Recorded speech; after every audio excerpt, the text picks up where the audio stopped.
Now, I've played a lot of first-person shooters, ranging from Modern Warfare 2 to the original Doom to a whole bunch of other stuff.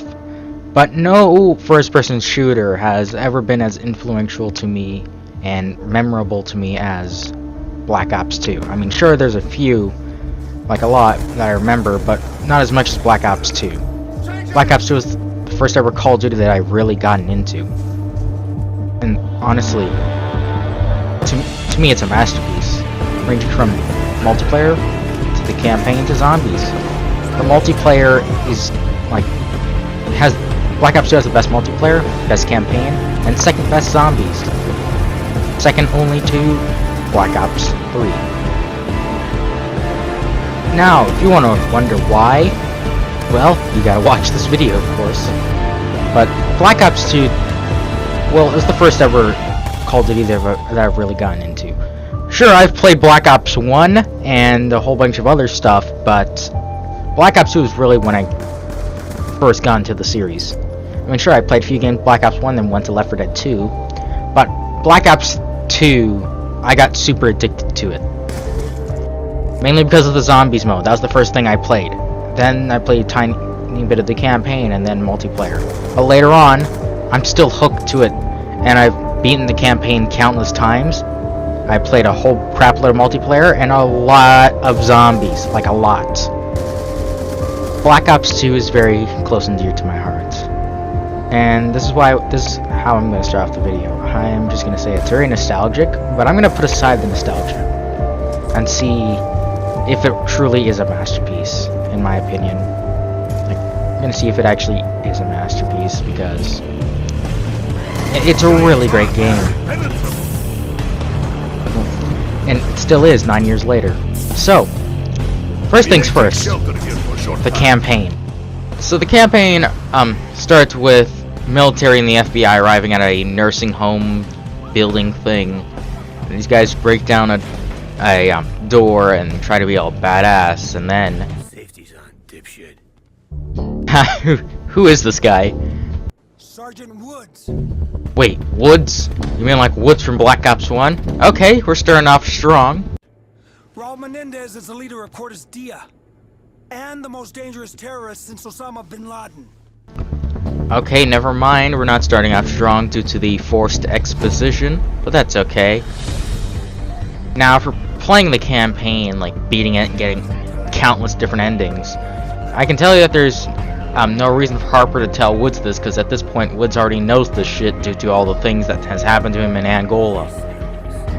Now, before we talk about the story, I just want to say, the Black Ops 2 campaign is probably the most widest variety of gameplay in the series besides Modern Warfare 2019. You've got branching storyline, choices in-game that affect the outcome of the story, and these decisions are hard to make, and they put you, like, these decisions are so freaking hard. If you pick something, it might have severe it most likely will have severe consequences later on. Now, the campaign jumped between two time points. The 1986 to 1989, the end of the original Cold War, and 2025, during like a second fictional Cold War. Oh yeah, we're almost in 2022. We're like currently in 2021, so we're almost at 2025. This game will probably turn into a modern game because we have most of that futuristic shit already. Anyways, I just want to say, David Mason is the main character of all this. I mean, you get to play as Woods, Mason, and hell, even the main villain at one point. But for most of the missions, you play as David Mason. Anyways, back to the story. So this young David Mason is climbing a tree at one point, and of course you see Alex Mason from Black Ops 1.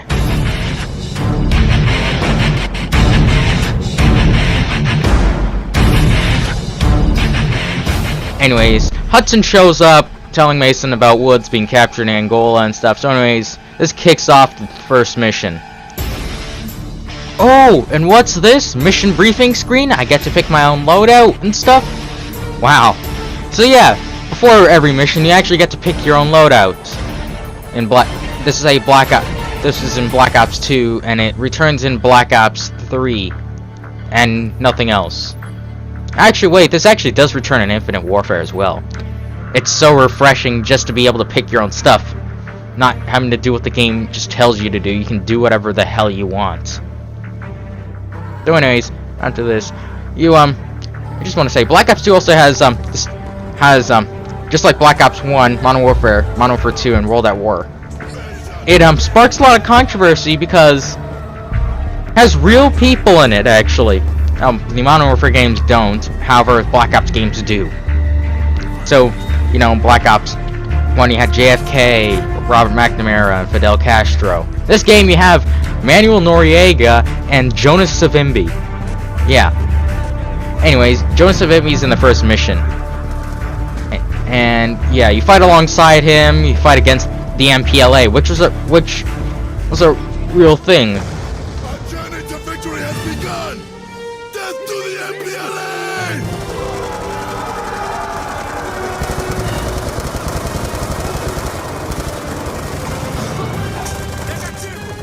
Anyways, you go into this helicopter, you go to the Kubango River, and you fight off more MPLA.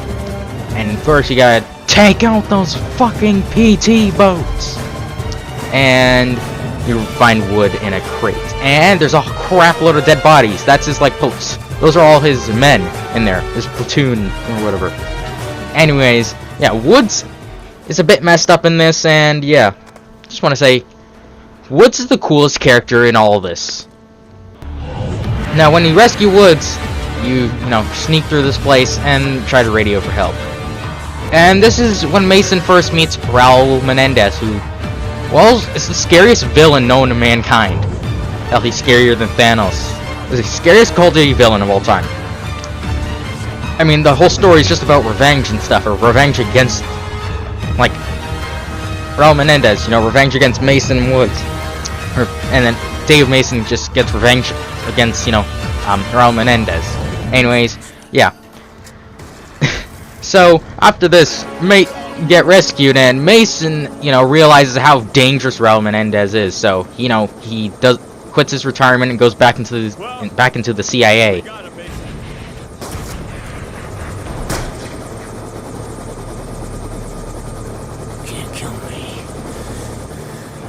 Now, Raul Menendez used to have two sides to him. He, he's, scarred for life and stuff, and he's a loving, caring person on his other side. He has a sister who, Woods ends up killing, which, quite frankly, he has the most bloodthirsty goals out of any character ever due to that happening. Because, his sister was the only thing left to him, besides his sister's pendant, something he, cherishes and kills people with.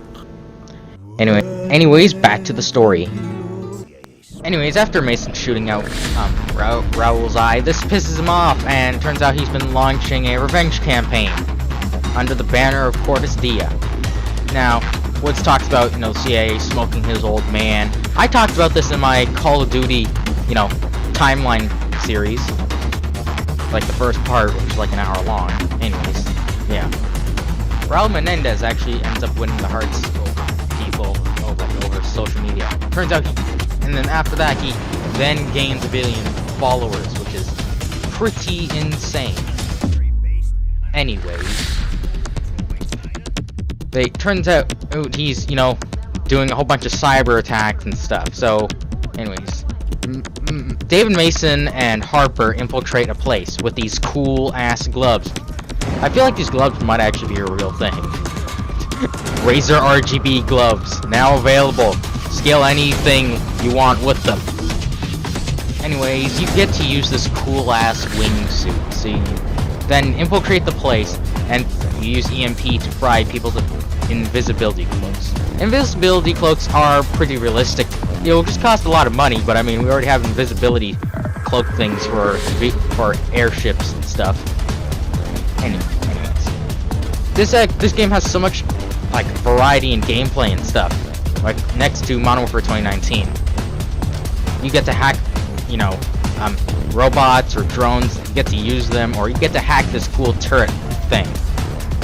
That, like, you're not forced to hack into these things, but you're able to. You can even get your own flank jacket or like invisibility cloaks later on in this game. It's pretty freaking cool. Alright, back to the story. So you infiltrate this place, learn about this new thing called Solarium, which Raul Menendez will use a huge cyber attack and launch the entire world into a huge Cold War.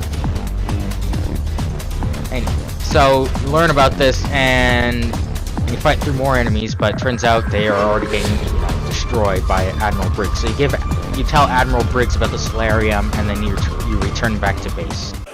Another thing I just want to add before we move on with the story more, this game has those flash and quick cutting cutscenes, which, you know, enforces that it sort of has the same stylish stuff like the older games, you know, like Black Ops 1 and World at War. Anyways, back to the story. Anyways, the third mission, we play as Mason alongside Wood. We're helping a faction called the Mujahideen to fight off the Russians in Afghanistan.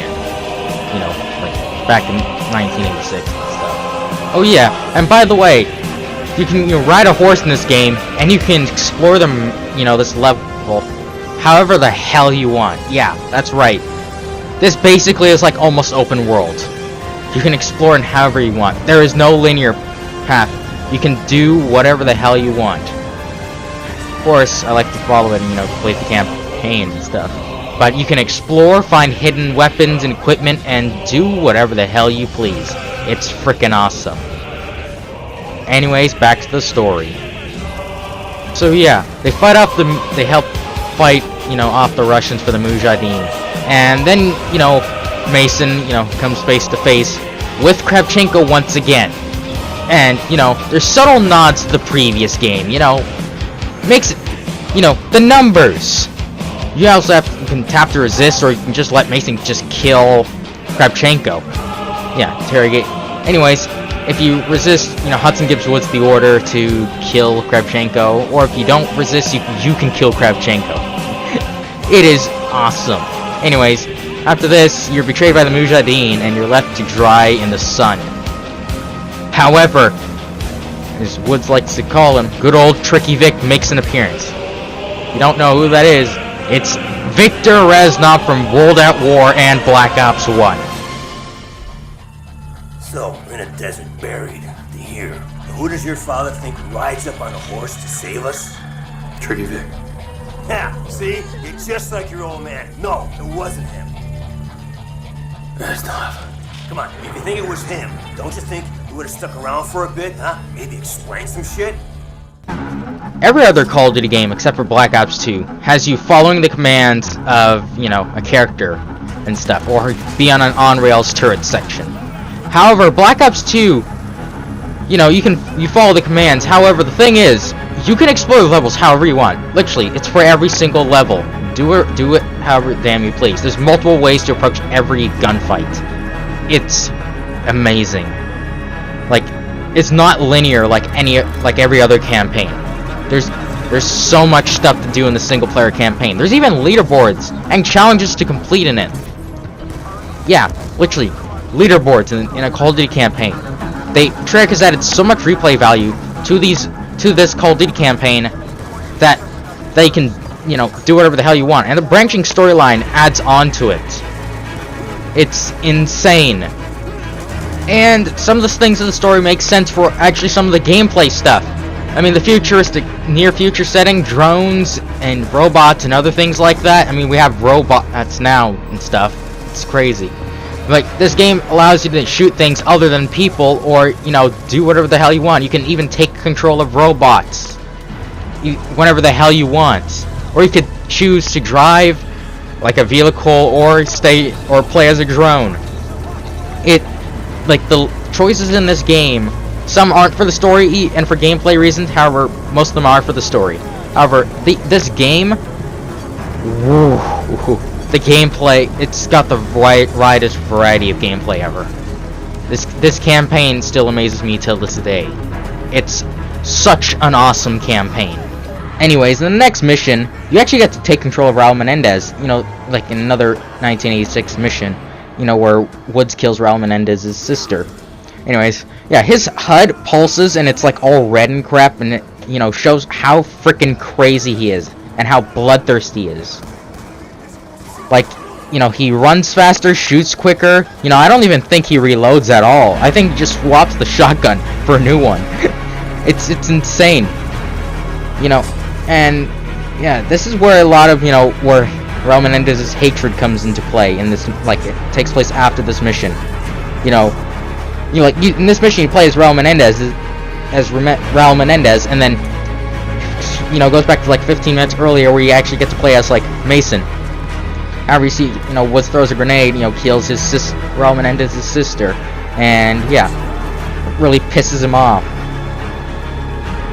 And yeah, once again, in this mission, there's also multiple ways to approach every gunfight as well, actually. And then you can actually collect intel. It's not as good as the intel in Black Ops 1, but intel is still intel. Now we're on to, you know, mission 5. We're back to 2025. We get to take control of, you know, robots, tanks, and stuff like that. And yeah, this is the mission where I said, you know, you can take control of like either a drone or like, you know, a vehicle or something like that. You know, in this mission you get to actually, you know, explore like a Terminator, you know, like Type City and stuff, you know, from Terminator, the movies, if you haven't seen them. Or if you've seen them, you know what they look like. Anyways, yeah, you infiltrate the place, try and collect intel on Raul Menendez and stuff. He knows that, however, you know, he's always one step ahead. And, you know, he knows that you're there. And, yeah, your cover's blown and you need to get the hell out of there. And there's, like, another, you know, quick thing that, you know, allows you, like, either get a bad ending or a good ending. Or, you know, go either to, like, this flame things and it's, like, either, you know, you scar, Harper's face, or you don't scar it. You know, if you scar it, you get a bad ending, and if you miss the flames and stuff, you get a good ending. Anyways, yeah. After this mission, you actually get to play Strike Force missions and stuff. And these are just side missions. They allow you to get a better ending and stuff. And yeah, I always like playing these. They are so much fun. You can do whatever the hell you want in these. I mean, it's a light sandbox and stuff. However, you can do whatever you want. You can, you know, order your men to go certain areas, or you can order, you know, drones or you know, tanks or something, or robots to go wherever the hell you want. You know, to fight up the enemy, other enemies. You know, robots, drones, or, you know, people or whatever. Yeah, these strike missions are just side missions. You can do them in any order you want, and it's so awesome. A lot of people didn't like these strike missions. However, I freaking love them. I always love playing them and stuff. They are so awesome. Anyways, on mission 6, you go to like this floating city or whatever. It's so freaking cool. You infiltrate it, do whatever. You get in, you know, put a robot, you know, go through ventilations and stuff. And yeah, they got some Skrillex music in this thing as well. It's pretty cool. And this campaign mission is, you know, you get a better ending, you know, like, even if you like get to someone quicker, or if you don't get to them in general, like, you're able to get a better ending just by getting to someone fast enough. It's awesome. You know, the person you gotta get to fast enough is Chloe Lynch, known as Karma. You know, she'll help you, you know, disable Raul Menendez's cyber attack against the world. So yeah, this mission is so freaking cool. After that, you know, Dave Mason goes to talk to Woods, because, you know, Dave Mason's having flashbacks about Raul Menendez, you know, about the night his father was killed. So he goes to Woods for questioning, and well, there's another flashback mission, and this time, you get to play as Frank Woods. So you play as Frank Woods, you know, you invade Panama and stuff, capture Noriega and stuff, and yeah, there's a new Nexus target, and well, and Hudson said he wasn't on the comms before, so, you know, comes onto the, you know, comms now and just says that Nexus target is Raul Menendez. And Hudson! It's him, Woods. Nexus target is Raul Menendez. Yeah, Negro, that's all you had to say. End this now, Woods.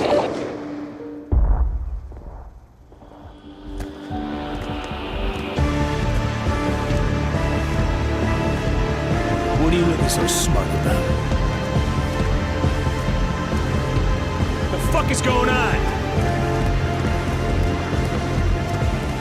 What's going on here? Oh, no.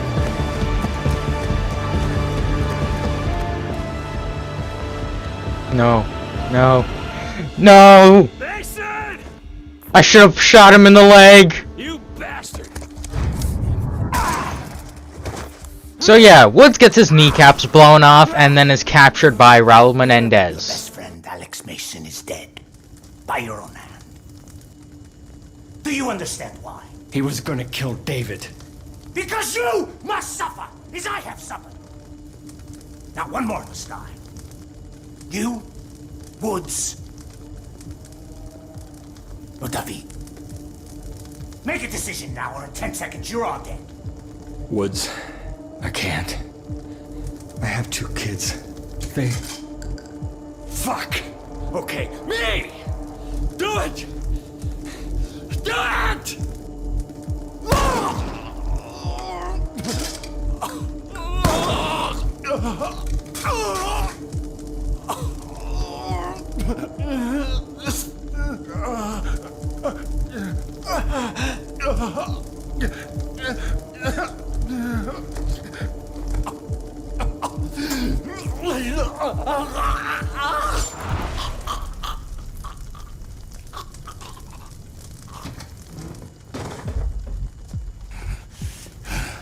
Your life will be consumed by absolute loss.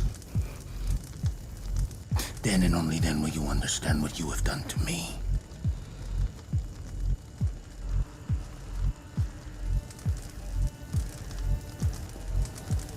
I would not kill you, boy. Not like Woods. You will suffer with me. And then one day, you will see this pendant again. And you will remember everything you saw and felt tonight. You will remember all the years of anger and pain. And when you do, David, please, come to me.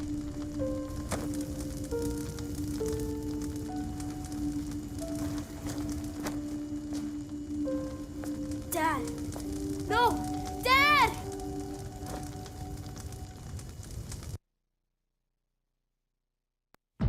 So yeah, in that mission actually, you either choose to shoot Alex Mason in the leg or the head. I shot him in the head for my Call of Duty Timeline video. However, that was before I found out that shooting him in the leg is canon and him surviving actually is canon. So I'm probably just gonna remake that video once, you know, Modern Warfare 2, you know, the sequel to Modern Warfare 2019 comes out, which is like, you know, November of 2022. So yeah, I'll remake that video then. In this next mission, take control of Farid, you know, a double agent, you know, who's Raul Menendez's trusted guy, and you know, you fight off drones and this other, you know, terrorist organization, and then you know Harper gets captured and you're forced to either shoot him or shoot Raul Menendez. I shot Harper because that's actually canon, or at least I think it is. You know, I'm pretty sure Karma surviving is canon, so yeah. Anyways, yeah, Harper is shot, and this motivates Dave Mason even more to kill Raul Menendez. Or Harper survives and Farid is, you know, killed by Raul Menendez.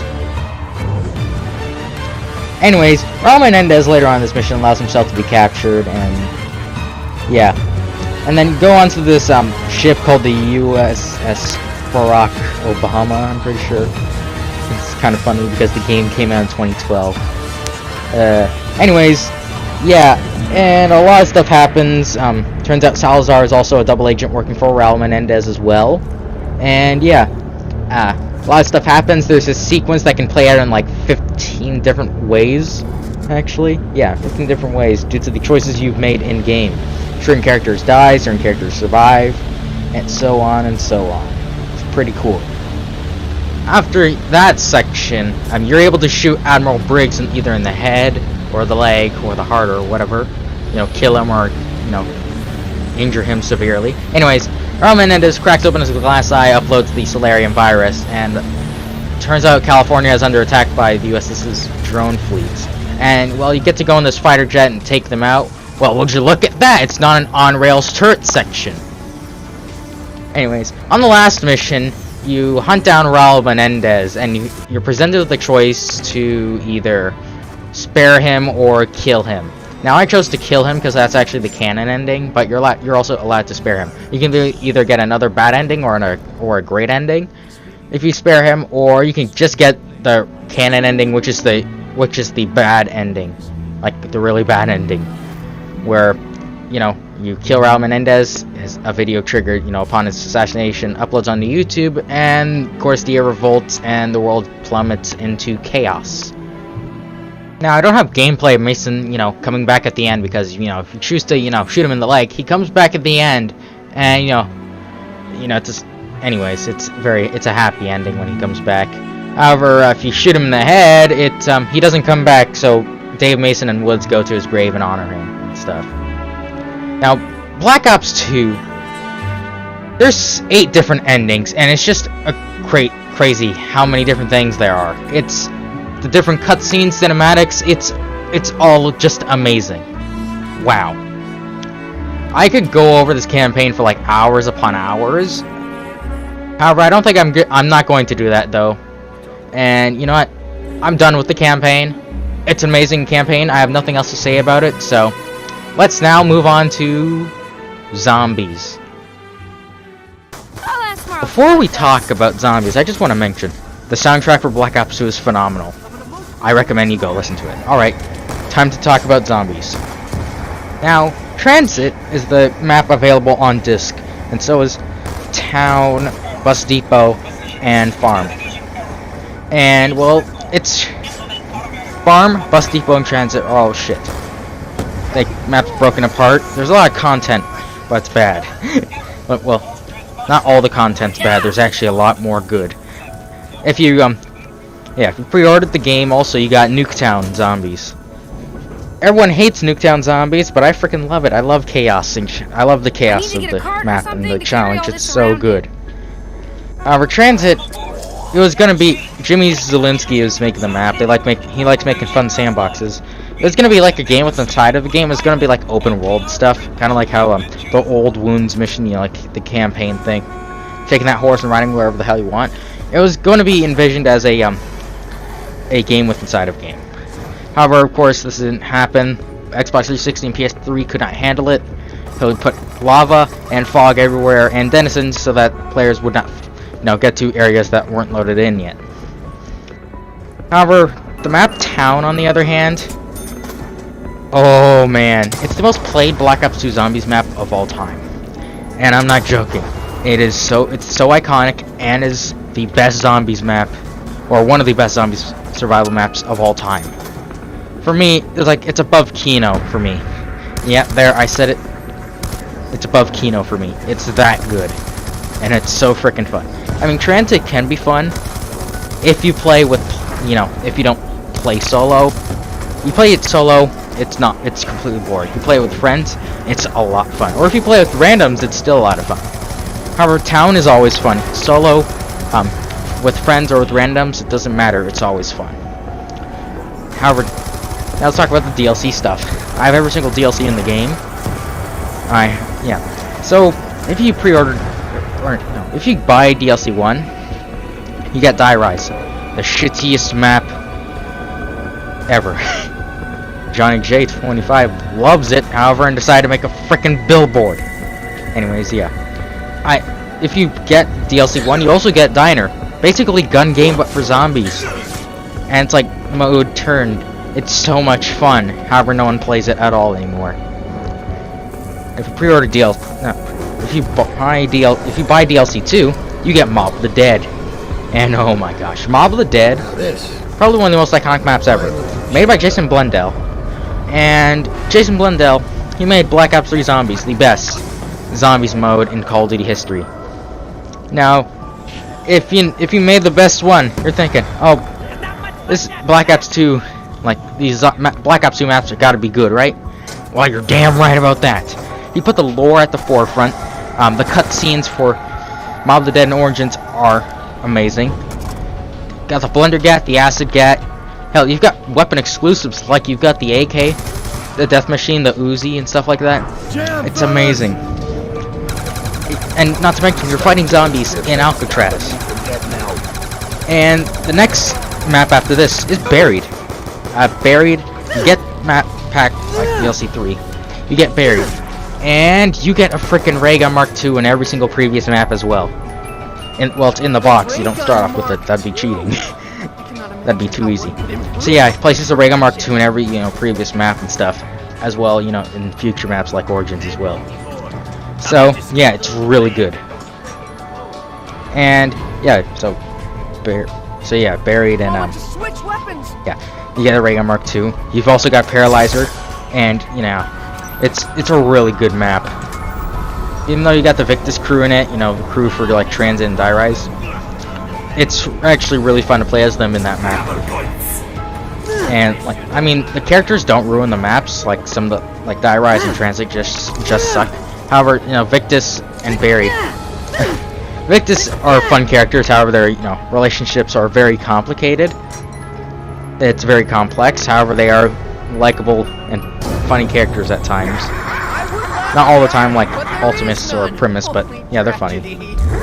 And yeah, like Buried also has like a super Easter egg. It's amazing.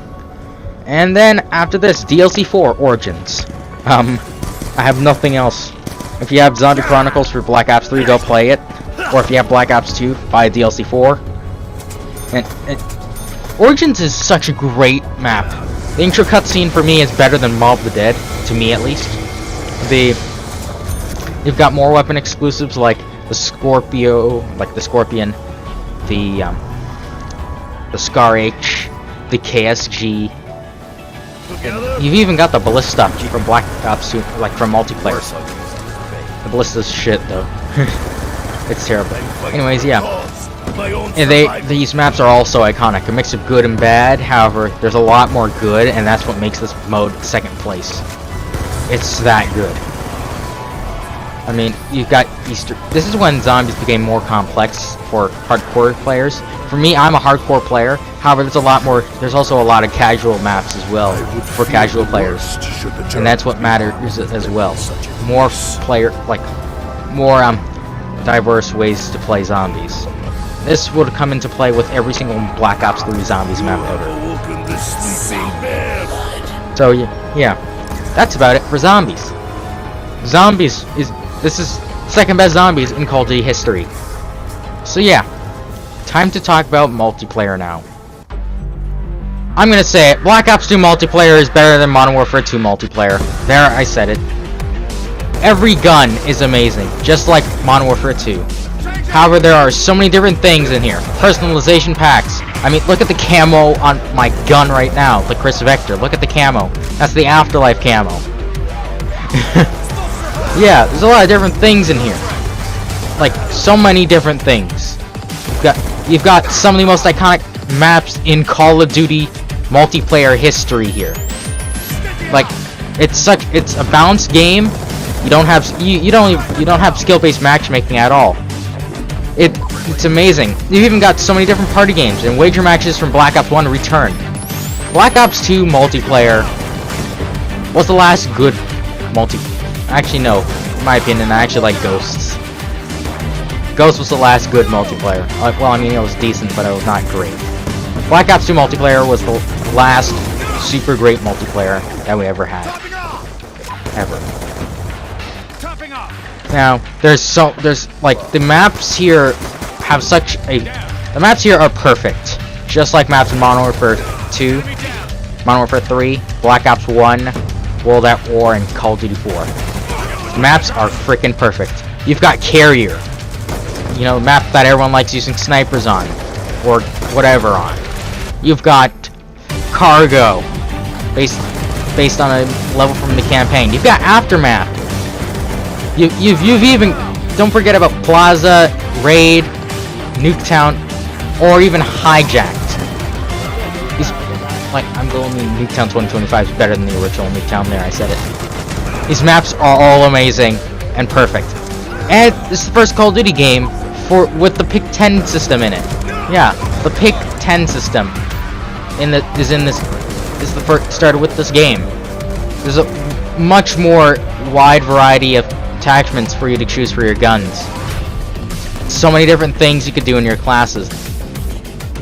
This was better than Modern Warfare 2 customization. Way better. You could even change the camo on your knife.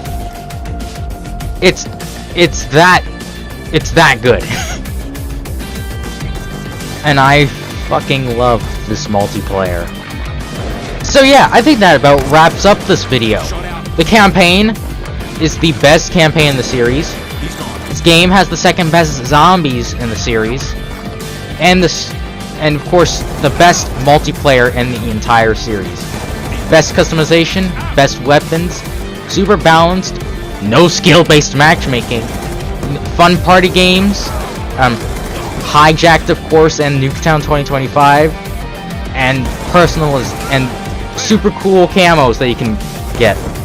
However, the problem with trying to get these camos is they cost money. However, they only cost $1. I mean, it's $1. That's okay. They're very cheap, and they're really freaking cool looking. Anyways, that's it for this video. Of course, I'm just gonna say this once again: Black Ops 2 is a masterpiece. It's better than Modern Warfare 2, and yeah, hopefully you guys enjoyed this video. Don't forget to like, subscribe, and turn on notifications, and I'll see you guys in the next video. Bye.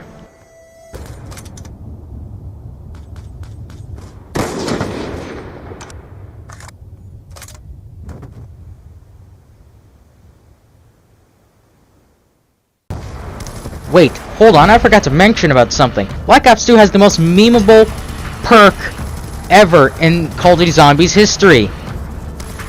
Pretty sure y'all know what it is. It's called Tombstone. Oh, and don't forget about all the dank memes, MLG memes, and montages about Black Ops 2 sniping. You know, and tomahawk kills. Those should never be forgotten, because they were the gold of they were the golden age of YouTube. Oh yeah, and by the way, since Black Ops 2 is a 9-year-old game, of course, it is looted with cheaters and hackers. However, you can still have fun in multiplayer with custom games. However, when I was recording all this, I barely even ran into hackers. I only ran into like one hacker. So it's fine.